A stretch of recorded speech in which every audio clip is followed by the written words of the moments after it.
vamos a tratar de derribar algunos mitos y de hablar de cuestiones importantes y de controles periódicos. Te invitamos a escuchar la siguiente entrevista. En la radio, lo invitamos a escuchar este reportaje. Sin dudas, en los últimos días quedamos absolutamente conmocionados por lo que fue el fallecimiento de Juan Izquierdo. Tan solo 27 años tenía este jugador de fútbol profesional que en pleno partido de Copa Libertadores termina desplomándose y días después falleciendo en un partido entre Nacional y San Pablo. Estamos hablando de élite, del deporte de élite. Y le agradecemos mucho a la comunicación a Ricardo Iriel. Él es especialista en medicina del deporte, es docente universitario, porque queremos abordar esta circunstancia. Cuando encontramos este tipo de noticias, que no son las habituales, afortunadamente, pero sí nos conmocionan y mucho, generan un montón de dudas, de mitos, de comentarios, de cosas que muchas veces no entendemos y que evidentemente necesitan algún tipo de explicación. Ricardo, bienvenido a 6 AM. Valeria y Cecilia los saludan. ¿Qué tal? Buenos días, ¿cómo les va? Bueno, muchas gracias por este ratito.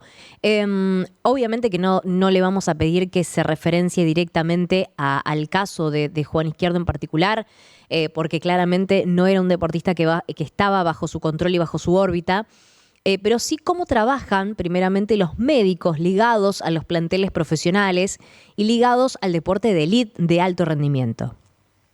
Bueno, acá tenemos que destacar una cosa que es importante. No es lo mismo, lamentablemente, un club de primera división que un club de segunda o tercera división. Estábamos hablando del fútbol. Hablando de otros deportes en particular, todo depende de las características del deportista y de la capacidad, lamentablemente en Argentina, económica que tenga ese deportista. Ricardo. Sí. Perdón. Como estamos hablando justamente de esto, de deportistas de élite, últimamente, en los últimos años por lo menos, hemos visto situaciones que tienen que ver con problemas cardíacos, caso Kun Agüero conocido, aquí en Santa Fe, algún problema de Cristian Bernardi en su momento post-COVID, y ahí empiezan a circular cosas que tienen que ver con las vacunas, con la enfermedad de COVID en sí. Desde tu experiencia, ¿han aumentado los casos de problemas cardíacos en estos últimos años post pandemia o está dentro de las estadísticas y los parámetros normales que siempre ha tenido la disciplina? Han aumentado, relativamente sí, han aumentado. Lo que ocurre es que, claro, post pandemia encontramos algunas alteraciones a nivel valvular, más bien, que tiene que ver justamente con una de las secuelas que dejó el COVID, ¿no? A nivel tricuspidio, a nivel pulmonar, ha dejado algunas secuelas y esto ha provocado que justamente haya más alteraciones cardiovasculares, pero no solamente en el deportista, sino en toda la población. Esto de los deportistas, si bien la ciencia avanza, la medicina, los controles periódicos deberían ser más intensivos, hace que por ahí se detecten más ahora o tengan más, más periodismo, tengan más, que la gente se entere más de los problemas que pueda tener un deportista de alto rendimiento o el deportista callejero, el que hace running habitualmente. La gente está más informada de esto. Y a propósito justamente de esto que usted está contestando, ¿puede ser la arritmia o el problema cardíaco consecuencia de la enfermedad, o sea, de haber padecido COVID, más que de la aplicación de la vacuna? O sea, las secuelas que ustedes observan en la población tienen que ver con la enfermedad, con algo que dejó la enfermedad, porque viste que está ahí en internet esto, de como que una corriente culpa a la vacuna, otra corriente a la enfermedad. El tema es ese. Hay una corriente, justamente lo has dicho tú, hay una corriente que habla de que la vacuna trajo un montón de problemas y otros que el COVID. Yo lo que te puedo decir que ni bien empezado el COVID ya habíamos detectado en Argentina, a través de algunos estudios que se habían hecho en Alemania, que el COVID sin vacuna aún traía algunos trastornos, iba a dejar algunos trastornos cardiovasculares. pero sobre todo, repito, a nivel pulmonar. Pero acá está el sub y baja, ¿no? ¿De qué lado está uno? Yo creo que ambos dos dejan consecuencias. Y la tercer pata o la tercer corriente también de esto viene a colación de la exigencia deportiva. ¿Eso también puede influir, Ricardo, que los deportistas estén sometidos cada vez a más cantidad de esfuerzo o mayor esfuerzo y la máquina en algún punto pueda fallar? No lo veo desde ese punto de vista, porque un deportista, uno tiene un piso y uno trata de buscar el techo de esa actividad física. Cuando vos vas al gimnasio o algún conocido va al gimnasio, empieza con una pesa de 1 kilo y termina con una de 10, por decir alguna cosa. Claro. Lo que ocurre es que eso es de acuerdo al entrenador y cómo va funcionando esa máquina que es el cuerpo. Ahora bien, los años antiguos, década del 50, 60, 70, por ahí no se tenía la tecnología a nivel deportivo, pero esa tecnología, si bien aumenta la capacidad del atleta, por un lado tecnológico, por otro lado el mismo atleta, por cuidado, por educación, por alimentación, por un montón de cosas más, también crece. Por eso se han roto récords mundiales y se van rompiendo cada vez más, y olímpicos. Entonces, no es solamente la exigencia, sino también es por ahí el cuidado que tenga el atleta. Claro. E incluso lo hemos escuchado, grandes atletas hablar, pero me quedó un videito de Facu Campazzo hace algunos días que decía: yo hasta los 25 hice todo mal. Comía mal, dormía mal, entrenaba mal, no estaba pleno, no me cuidaba. Y después hice como el clic, digamos, y me explicaron que mientras más entrenaba, más tenía que cuidar todo lo otro, hasta incluso la cantidad de horas de sueño. Eso es verdad. Lo que ocurre es que nosotros, lamentablemente, y voy a hablar de Argentina porque es donde yo lo que conozco, lo que me manejo, no hay una educación al deportista. Claro. Nosotros sabemos, vamos a suponer, llega un chico nuevo, el otro día llegó un chiquito que hace BMX y le dije, bueno, vos tenés que dormir entre 8 y 10 horas. Y el chico me mira como sorprendido, ¿qué me estás diciendo? Tenés que comer determinadas cuestiones. Y el chico me mira diciendo, ¿pero qué me estás diciendo? Entonces, toda esa educación lamentablemente no existe en el deporte argentino. En el deportista, y te agrego también, en las familias que tenemos que acompañar a esos pequeños niños que van ingresando en el deporte y empiezan como formativa y después se van proyectando. Digo, hay muchos que tienen una calidad increíble en un montón de deportes y los papás muchas veces no estamos a la altura de la circunstancia de poder acompañar, digamos, ese crecimiento que va en el deporte, sea profesional o no. Después ven si juegan en la primera de la liga local o si juegan en la primera de la Liga Nacional de Básquet, por ejemplo. Pero digo, nos falta a los papás también mucha información. Esto que me estás diciendo te acapararía, creo que un mes de programa intensivo con un montón de... Yo me anoto que necesitamos ayuda. Desde acá necesitamos ayuda. Acá entran muchos factores, no solamente la parte médica, sino la psicológica, la sociológica. Tal cual. Recuerdo un caso, pequeña la anécdota.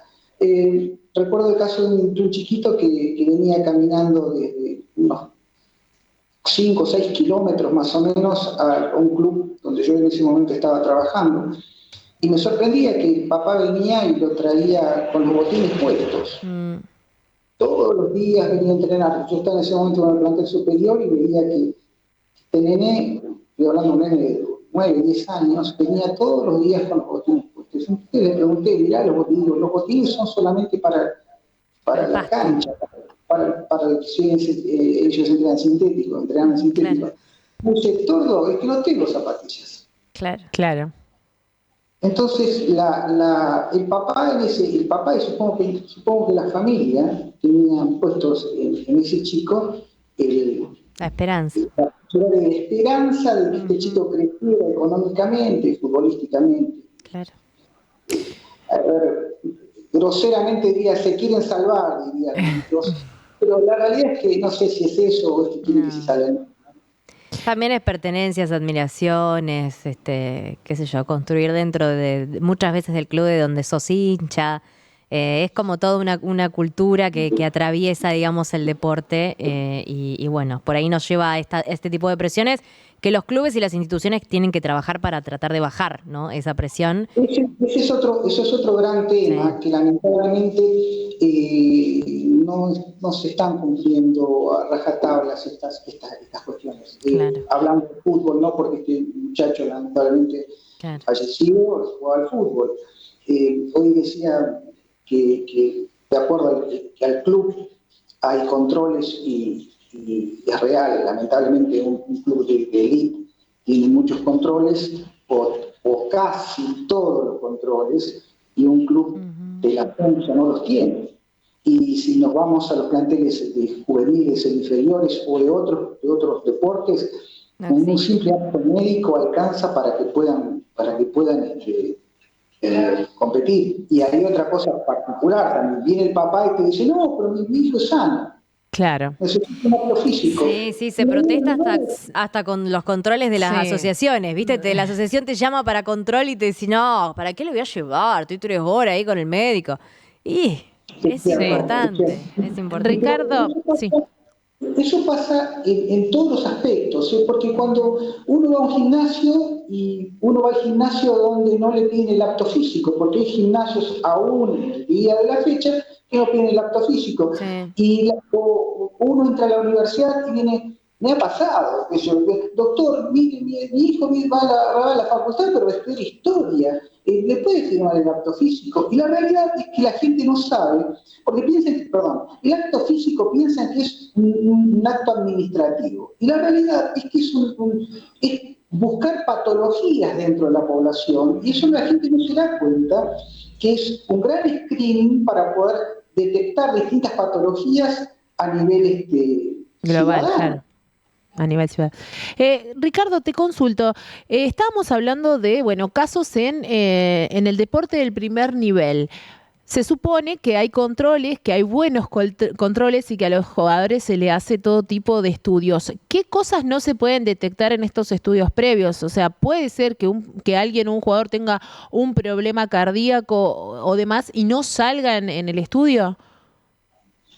No, si está bien hecho el estudio, no. Porque vamos a suponer que vos vas a jugar en la primera división de un equipo cualquiera, pero importante. Entonces, te van a hacer un análisis de sangre para detectar alguna alteración cardíaca, por algún daño cardíaco, por muscular o renal, hepático. Te van a hacer un electrocardiograma para ver cómo funciona la electricidad de tu corazón. Ojo, no hay que confundir esto. La gente piensa que un electrocardiograma abarca todo lo que es el corazón. No, no es real, es solamente la parte eléctrica del corazón.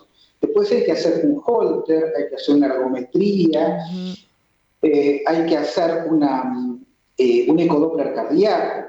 ¿Sí? Eso es importantísimo para el atleta. No sé si en todas las instituciones la hacen. Y por último, hay algo que nadie le presta atención, que es la parte genética, hacer una evaluación genética del paciente o del atleta. ¿Por qué? Porque hay mutaciones a nivel celular que nosotros no las detectamos con un estudio, el estudio físico, digo, un electrocardiograma o una ergometría, que estas mutaciones sí están diciéndonos, podemos llegar a tener una miocardiopatía, podemos llegar a tener una alteración cardíaca. Y eso no se detecta solamente con un electrocardiograma.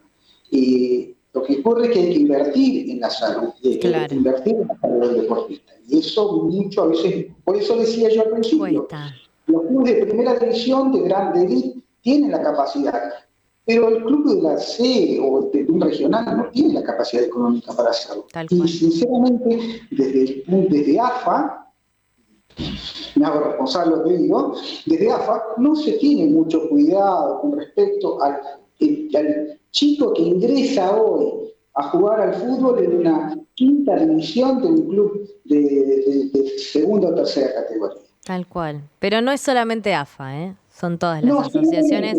de todos los deportes. No es, estás hablando de fútbol porque lo tuyo es el fútbol, pero Hablamos de fútbol en este caso. sí, tal cual. Tal cual. Lamentablemente es así, y estaría bueno bueno, que se mire la salud de un modo integral. Y algo que me parece importante también que dijiste, Ricardo, es que muchas personas que no son deportistas de élite pueden llegar a tener secuelas post-COVID. ¿Cuáles son los estudios que podrían hacerse de control? Aquellos que son deportistas aficionados, que van al pádel, que van a jugar al fútbol, pero que han tenido quizá la enfermedad y no se han hecho o no le han pedido los estudios posteriores.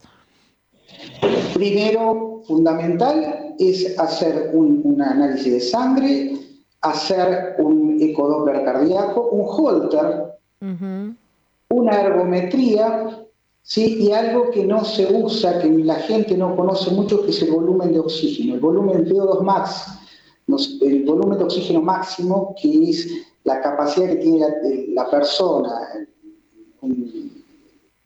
sobre un estrés generado por el deporte, ver qué cantidad de oxígeno necesita, porque si hay un volumen de oxígeno máximo alterado, se está marcando que tengo o bien un problema pulmonar o un problema cardíaco, que justamente son las afecciones que nos ha dejado el COVID en el 90% de los casos.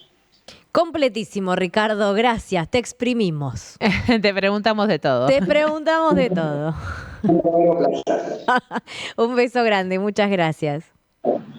Estábamos en comunicación con un especialista en medicina del deporte, Ricardo Iriel, por el caso, Juan Izquierdo, ¿no? Cuándo el alto rendimiento afecta a la salud y si todo tiene que ver el alto rendimiento o si en realidad hay que atender la salud en un estado integral y si estas cosas realmente